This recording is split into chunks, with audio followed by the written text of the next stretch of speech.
Well, this has been kind of a crazy turn of events. I didn't really want to talk about it because it seems like I end up talking about it every harvest because it seems like it happens every harvest. But I have our bum knee again. I promise I'm not just doing it because, I don't know, for sympathy or something. I don't know what it is. I can never narrow down what it is that leads to this thing. And I don't know, someday we'll get it looked at, but whatever. Until then, I've been kind of gimped up. Took the day off yesterday. Saturday, only went about half a day, and it's feeling better today. So anyway, I just greased up this machine, went into town, got fuel, went to the bank, sold some grain, got some cash for the plumber, which is another deal. 2 days before I left to go to Asia, I had a major plumbing issue, so I had to get a plumber over to my house and fix it so I could flush my toilet. And in the process of that whole deal, I actually had to shut my hot water heater off, so I haven't had hot water there either, which means I've been showering at the farm. And so we got that taken care of, and today we're going to start a new day. It's Monday. Well, of course we're going to start a new day. That's a dumb thing to say. Today we're going to get started on corn again. I just have a little bit on this one side of the field over here, and then the other half over there. I don't know where yields are at, but they're looking decent, I guess, considering we're in a huge drought this year. Actually, we've been in a huge drought for a couple of years, but I don't know. It seems like it's going to be all right. So, with that said, I'm going to fire this machine up. Someday we might actually get this fixed, but this is not how you're supposed to start a combine. The starter doesn't work, so we're going to use a screwdriver. Oh, I'm still so gimpy.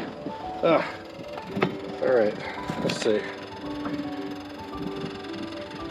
Alright, take it out of gear.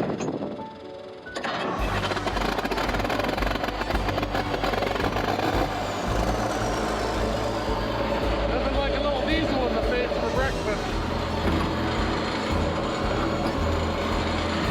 Alright, let's get going.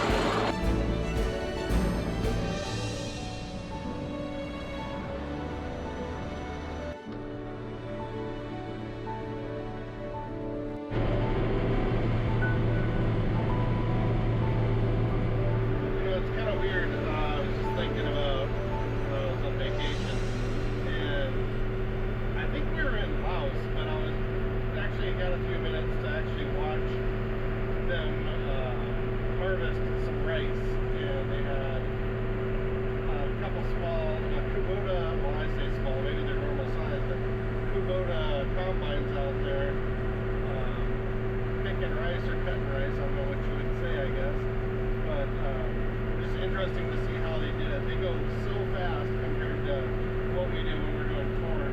And the other thing that surprised me when we were over there is that there was actually a fair amount of corn in northern Vietnam and northern Laos, and I suppose northern Thailand as well. That kind of surprised me. I didn't think there would be that much of it. Of course, they're doing it by hand mostly. It kind of seemed like they would go out and get the ears and then take them into a little shed that they would build. I think that's where they would thresh or knock the kernels off of the ears. At least that's what I deduced when we were going down the Mekong River. I couldn't really see them doing it because we were on a moving boat and they're doing it by hand. So that was pretty interesting. But one thing I did find interesting in the north, they do 2 crops of rice a year, and in the south, they're doing 3 crops of rice. So they're constantly in a rotation of plant, grow, harvest, plant, grow, harvest. I've got a little bit of grain on that truck, and I need to fill it up so we can take it in. And there is rain on the horizon, and Gary still has, I think, 1 truckload of beans at the house. At another field that we need to get into the elevator before we get rain. And so I think if I can get this truck filled up, then we'll stop what we're doing. We'll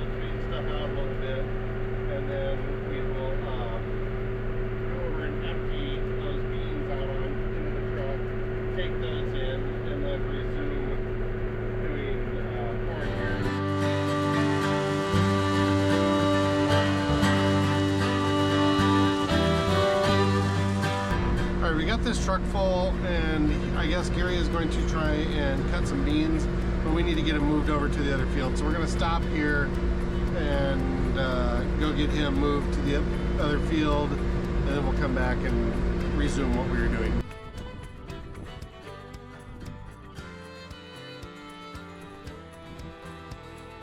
Still moving slow, but we're moving at least. I feel so gimpy right now. And you know, it doesn't help that the first step is that high. Sometimes it's higher, sometimes it's lower, but this is flat ground, so yeah, it's up to the bottom of my pocket right there. I move pretty slow in this, especially with corn stubble in the ground. Hopefully this whole knee thing will be better in a couple days.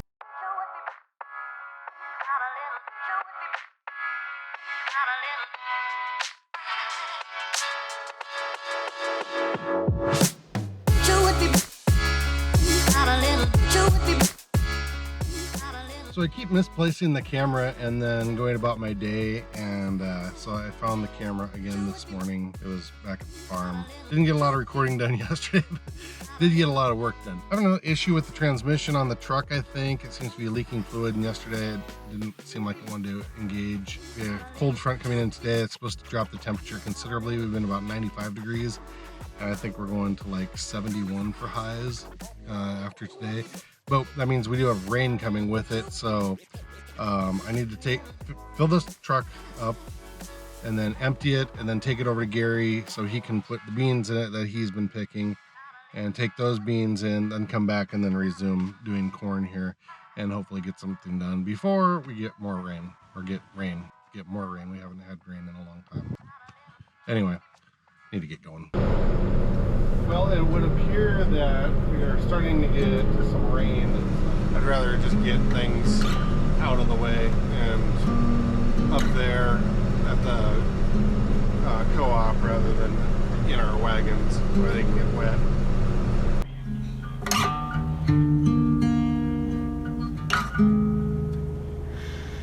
The October rain on the window pane is falling slowly,